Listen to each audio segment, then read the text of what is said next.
Assalamualaikum warahmatullahi wabarakatuh. Perkenalkan, nama saya Maksar Supio dari Prodi Ilmu Administrasi Negara dengan BP 18.038-11105. Baiklah, yang pertama saya akan menjelaskan proses perencanaan pembangunan nasional. Perencanaan menurut dimensi pendekatan dan koordinasi. Yang pertama, perencanaan makro. Perencanaan pembangunan makro adalah perencanaan pembangunan nasional dalam skala makro atau menyeluruh. Dalam perencanaan makro ini dikaji beberapa pusat pertumbuhan ekonomi dapat dan akan direncanakan. Berapa besar tabungan masyarakat dan pemerintah akan tumbuh, bagaimana proyeksinya, dan hal-hal lainnya secara makro dan menyeluruh. Yang kedua, perencanaan sektoral. Perencanaan sektoral adalah perencanaan yang dilakukan dengan pendekatan berdasarkan sektor. Yang dimaksud dengan sektor adalah kumpulan dari kegiatan-kegiatan atau program yang mempunyai persamaan ciri-ciri serta tujuannya. Pembagian menurut klasifikasi fungsional seperti sektor. Maksudnya untuk mempermudah perhitungan-perhitungan dalam mencapai sasaran makro. Yang ketiga, perencanaan regional. Perencanaan dengan dimensi pendekatan regional menitik beratkan pada aspek lokasi di mana kegiatan dilakukan. Pemerintah daerah mempunyai kepentingan yang berbeda dengan instansi-instansi di pusat dalam melihat aspek ruang di suatu daerah. Departemen atau lembaga pusat dengan visi atau kepentingan yang bertitik berat sektoral melihat lokasi untuk kegiatan. Yang keempat, perencanaan mikro. Perencanaan mikro adalah perencanaan skala rinci dalam perencanaan tahunan yang merupakan penjabaran rencana-rencana baik makro, sektoral maupun regional di dalam susunan proyek-proyek dan kegiatan-kegiatan dengan berbagai dokumen perencanaan dan penganggarannya.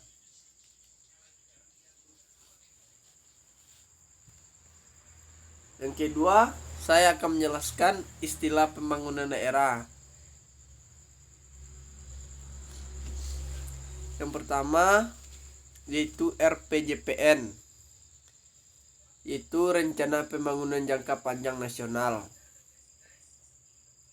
Dokumennya untuk 20 tahunan. Yang kedua, RPJPD, Rencana Pembangunan Jangka Panjang Daerah. Dokumen perencanaan pembangunannya periode 20 tahunan. Yang ketiga, RPJMN, yaitu Rencana Pembangunan Jangka Menengah Nasional. Dokumen perencanaannya untuk 5 tahunan. Yang keempat, RPJMD, yaitu Rencana Pembangunan Jangka Menengah Daerah. Rencana Pembangunan Jangka Menengah Daerah yang selanjutnya disebut RPJM daerah adalah dokumen perencanaan pembangunan daerah untuk periode 5 tahunan yang merupakan penjabaran dari visi, misi, dan program kepala daerah dengan berpedoman pada RPJP daerah serta memperhatikan RPJM nasional.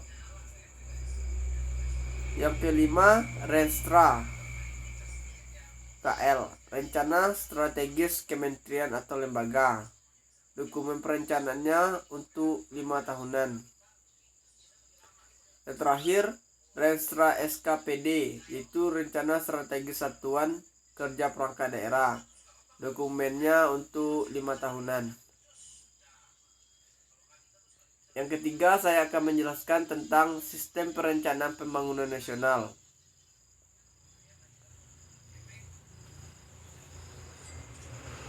Yang pertama, Undang-Undang Nomor 25 Tahun 2004 tentang Sistem Perencanaan Pembangunan Nasional.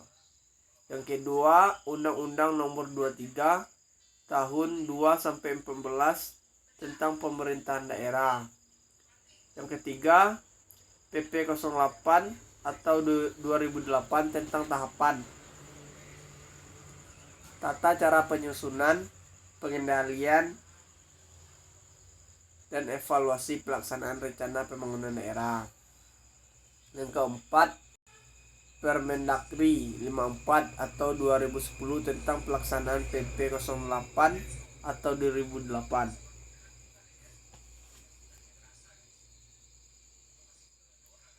Tujuan sistem perencanaan pembangunan daerah. Yang pertama, untuk mendukung koordinasi antar pelaku pembangunan.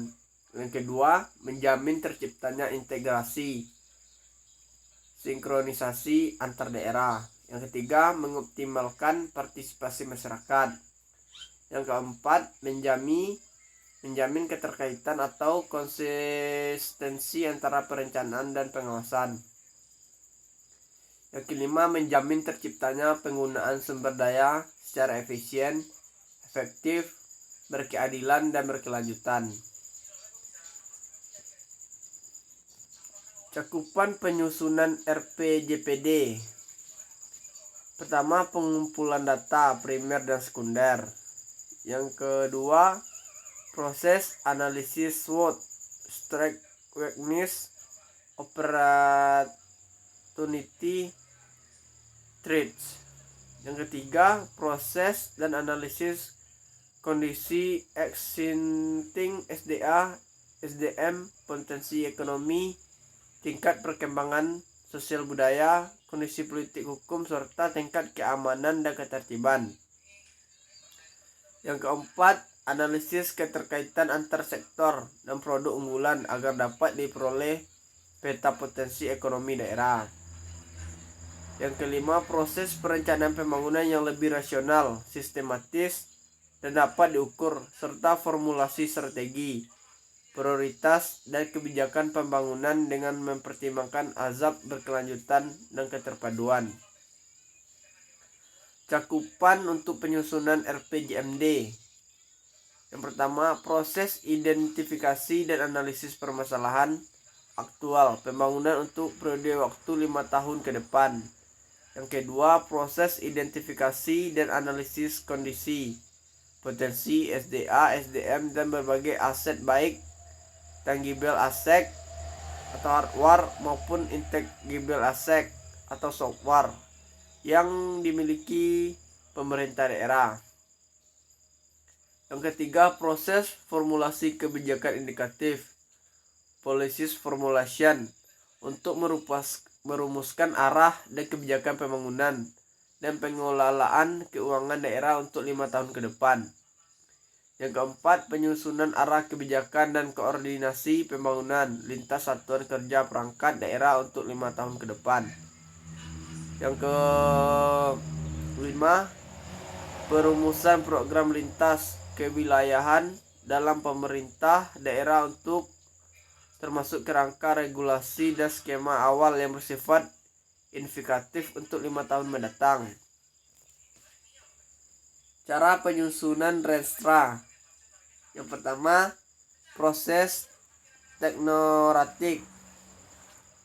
Rencana teknoratik Renstra adalah perencanaan yang dilakukan dengan menggunakan metode dan kerangka berpikir ilmiah untuk menganalisis kondisi objektif dengan mempertimbangkan beberapa skenario pembangunan selama periode rencana berikutnya dalam rangka penyusunan Renstra.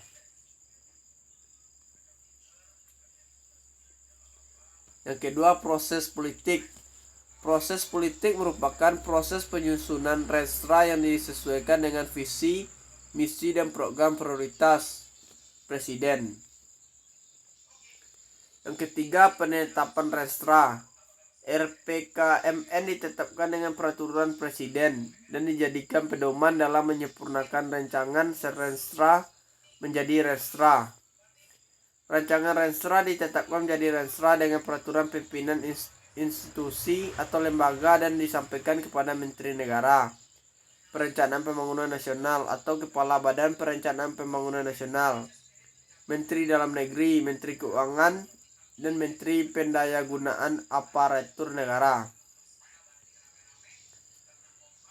Cara penyusunan Renja atau rencana kerja. Yang pertama, persiapan penyusunan Renja SKPD Tahap persiapan ini meliputi beberapa hal, yaitu yang pertama, pembentukan tim penyusunan renja SKPD. Yang kedua, orientasi mengenai renja SKPD.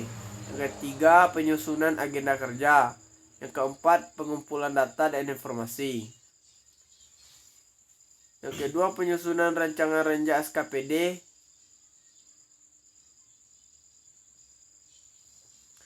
Tempat tadi tahap perumusan rancangan renja SKPD, tahap penyajian rancangan renja SKPD, pelaksanaan forum SKPD. Forum SKPD merupakan wadah penampungan dan penjaringan aspirasi masyarakat dan dunia usaha atau stakeholder untuk penyempurnaan rancangan kebijakan penyusunan menggunakan renja SKPD. Hal ini menunjukkan dalam pendekatan menggunakan perencanaan bawah atas atau bottom up planning berdasarkan asas demokratis dan desentralisasi. Yang keempat, penetapan renja SKPD. Penetapan rancangan akhir rencana kerja SKPD dilakukan dengan pengesahan oleh kepala daerah. Selanjutnya, kepala SKPD menetapkan renja SKPD untuk menjadi pedoman di lingkungan SKPD dalam menyusun program dan kegiatan prioritas SKPD pada tahun anggaran berkenaan. Hanya itulah yang bisa saya jelaskan. Saya mengucapkan banyak-banyak terima kasih. Assalamualaikum warahmatullahi wabarakatuh.